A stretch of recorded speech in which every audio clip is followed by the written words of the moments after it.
कि मंडल तक हमें अपना संगठन बनाना है, ब्लॉक तक बनाना है, नए लोगों को जोड़ना है, लेकिन ये कर्मकांड नहीं होना चाहिए। ये प्रस्ताव कागज़ पे नहीं रहना चाहिए। इसको करने के लिए हम सबकी जिम्मेदारी बनती है कि हम गांव-गांव जाएं, ब्लॉक जाएं और अपने संगठन को मजबूती से बनाएं। भारत जोड़ो यात्रा निकली, श्री राहुल गांधी जी बैठे हैं, उन्होंने कांग्रेस की विचारधारा की एक लंबी लकीर खींच के दिखाई। जो बहुत समय से नहीं हुआ था, उन्होंने करके दिखाया। पूरे देश ने देखा कि कांग्रेस का कार्यकर्ता, कांग्रेस का नेता किस लिए खड़ा है, किस विचारधारा के लिए लड़ रहा है, उस विचारधारा का मतलब क्या है। ये काम भारत जोड़ो यात्रा ने किया। देश भर से लोग आए, कन्याकुमारी में आए, केरल में आए, मध्य प्रदेश में आए, हर जगह जहाँ जहाँ यात्रा गई वहाँ आए। जब कश्मीर में थे तो मैं कुछ महिलाओं के साथ खड़ी थी, यात्रा का इंतज़ार कर रहे थे हम। उन महिलाओं ने मुझे कहा कि 3 सालों से उनको घर से निकलने की हिम्मत नहीं थी, लेकिन इस यात्रा ने उन्हें हिम्मत दी, वे बाहर आए।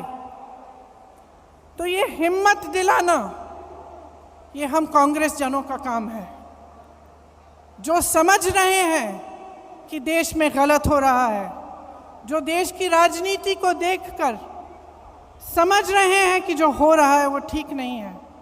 उनको एक प्लेटफॉर्म देना, उनकी आवाज़ को बुलंद करना हमारा काम है। जो नहीं समझ रहे हैं उन्हें भी समझाना, उनके पास जाना हमारा काम है। तो ये एक बहुत बड़ी जिम्मेदारी है।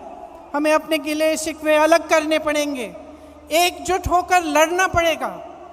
हमें दिखाना पड़ेगा इस देश को कि आज नौजवानों के पास रोजगार नहीं है। जितने भी विज्ञापन हैं, जो भी दिखा रहे हों, जहाँ जहाँ हम जाते हैं रोजगार नहीं है। रोजगार क्या, जो नौजवान परीक्षा देते हैं भर्ती के लिए, वो घोटालों में उलझे हुए हैं, उसके लिए क्या प्रस्ताव है हमारा। ये कांग्रेस पार्टी इन 3 दिनों से जितने भी प्रस्ताव ला रही है, जैसे किसानों के लिए मैं आज पढ़ रही थी कि एक प्रस्ताव है कि न्याय योजना की तरह हमें किसानों के लिए एक योजना बनानी है। तो ये सब बातें पब्लिक तक पहुंचाना हमारा काम है और इसमें आपकी बहुत अहमियत है। तो एक साथ हमें काम करना पड़ेगा, चाहे महिलाओं के लिए, उनके विकास के लिए, चाहे ये समझाना कि जबकि देश का किसान आज कर्ज में डूब रहा है, मुश्किलों से घिरा हुआ है, लेकिन ज़मीन प्रधानमंत्री जी अपने दोस्तों को मुफ्त में दिलवा रहे हैं। आज हमें देश को दिखाना पड़ेगा कि किस तरह कुछ गिने चुने उद्योगपति आगे बढ़े जा रहे हैं, उनकी आमदनी दुगनी 3 गुना बढ़ती जा रही है और किसान की आमदनी कम होती जा रही है, नौजवानों के रोजगार कम होते जा रहे हैं, महंगाई बढ़ती चले जा रही है, किसानों को कर्ज माफ नहीं होते लेकिन बड़े बड़े उद्योगपतियों के होते हैं। ये सब बातें हमें पब्लिक में ले जानी है। अब हमारे पास सिर्फ 1 साल बचता है, हमसे उम्मीदें हैं।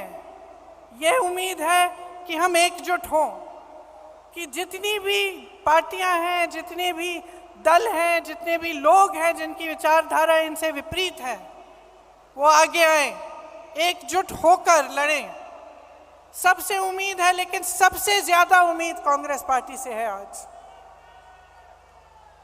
और मैं जानती हूं कि हम इस उम्मीद पर खरे उतर सकते हैं कि आपकी मेहनत से, हमारी मेहनत से, हमारी एकजुटता से, हमारे समर्पण से और अपने संविधान के प्रति हमारी निष्ठा से हम सब इस काम को करके दिखा सकते हैं। तो आज जब आप यहाँ से जाएंगे, घर घर जाएंगे, अपने अपने क्षेत्र में जाएंगे, तो आप नए लोगों को जोड़िए। नए लोग जुड़ते कैसे हैं? विचारधारा से जुड़ते हैं, जज्बातों से जुड़ते हैं और आपका मिसाल देख के जुड़ते हैं। तो हमें मिसाल बनना चाहिए कि राजनीति कैसे होनी चाहिए, किस तरह से हमें अपनी राजनीति करनी है। जब जब चुनाव आता है तो ऐसे मुद्दे उठते हैं जिससे जनता का कोई मतलब नहीं है। क्यों कह रही हूं कि मतलब नहीं है? क्योंकि जब रोजगार की बात होती है, युवाओं की बात होती है, महंगाई की बात होती है, तो इन मुद्दों पर चुनाव लड़े जाने चाहिए कि किस तरह से विकास होगा, भविष्य में हम क्या प्रस्ताव रख रहे हैं, कौन सा सकारात्मक कदम हम उठाने जा रहे हैं। ये हमारी राजनीति होनी चाहिए। और आजकल की जो राजनीति है, जो देश का माहौल है, जो नकारात्मक है, उससे हमें ऊपर उठना पड़ेगा और हमें सकारात्मक तरह से भविष्य के लिए अपने प्रस्ताव रखने पड़ेंगे और अपनी बात रखनी पड़ेगी।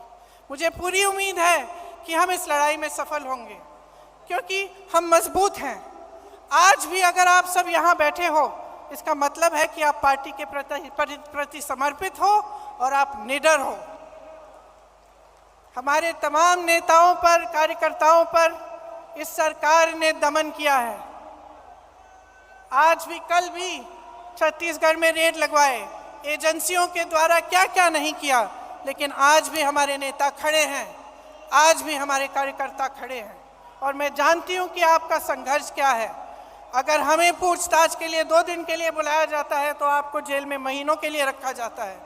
अगर हमें पुलिस घसीट के ले जाती है तो आप लाठियां खाते हैं। तो हम जानते हैं कि आप में कितनी हिम्मत है। अब देश को भी ये हिम्मत दिखानी है, देश के संविधान के लिए, लोकतंत्र के लिए और एक मजबूत भविष्य के लिए हमें सबको इकट्ठे लड़ना है। आप सबको बहुत बहुत धन्यवाद। जय हिंद, जय कांग्रेस।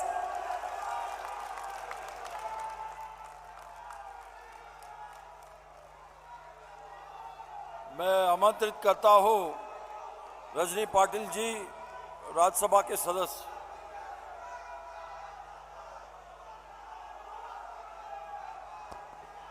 आदरणीय कांग्रेस के अध्यक्ष मल्लिकार्जुन खड़गे जी, यहाँ पे मौजूद मेरी नेता, हमारी सब जनों की प्रेरणा स्रोत सोनिया जी गांधी, राहुल जी गांधी, जो सब देश के युवाओं के, किसानों के, बेरोजगारों की धड़कन है, और जिन्होंने अभी अभी अपने शब्दों में यहाँ पे भाषण किया, वो हमारी नेता प्रियंका जी, हमारे वेणुगोपाल जी।